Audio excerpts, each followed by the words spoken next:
Okay, this is the Space Invaders Part 2 for the class that I'm taking at CSUMB. For the requirements for this week, we had to add scene management between a main menu, a main game, and a credit screen. We had to have a start button that makes it go from the main menu to the main game, which I can show working here. When you click play, plays a sound, and then you're in the game. Then we had to have enemies animate in the idle animation on this screen, which they're doing here while we're idle until we press space. Then we had to have main game go to the credit screen after dying and have the credits play for 5 seconds before switching to the main menu. So let's go ahead and do that.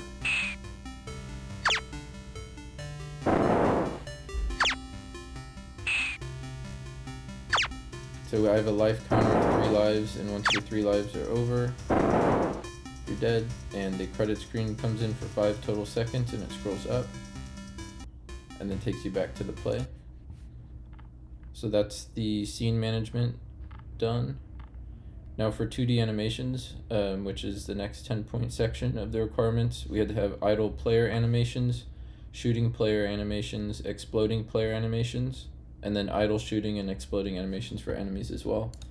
So if we take a look in the animations in the project window, let's see, so we got player, and I had player idle, death, and shoot. And then in the animator, well, I'll show this one since it's up now. This is for the enemy, so the enemy has an idle and a shoot. And that's using a trigger called is shooting, and then it goes to enemy death from either one of these on a trigger called is dead, and then it destroys them. And then for the player,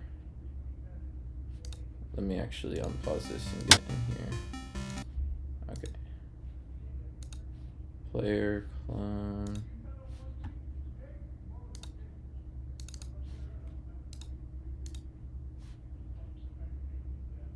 Let's see, player.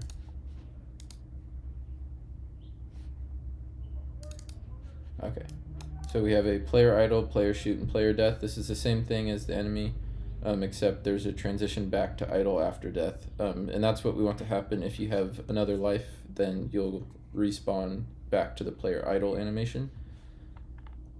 And then we can see those working here.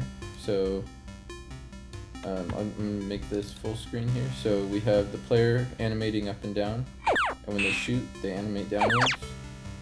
When they explode, there's an exploding animation. And then for enemies, you can see this one right here. When he shoots, then they all have their idle animation, and then when they explode, I found a cool explosion animation that I run through. And that's the animations. And then for sound, as you heard, there's a shooting sound for the player and the enemy. They are using the same exact sound, but the enemy shooting is higher pitched. And then the blow up sound, I believe is the same thing, where the pitch is just a little bit different, and then there's background music. And the background music I have tied to a, let me see. Background music is in a don't destroy on load object, background music right here. So this is persistent through scenes until you're fully dead and the credits are done and it restarts the game. Then the sound starts over. And I also have I grabbed the audio manager class from a previous project, and so I'm using that here along with the sound class. And then this helps me set up all the sounds within my audio manager game object. And that was all the requirements for the project. Thank you.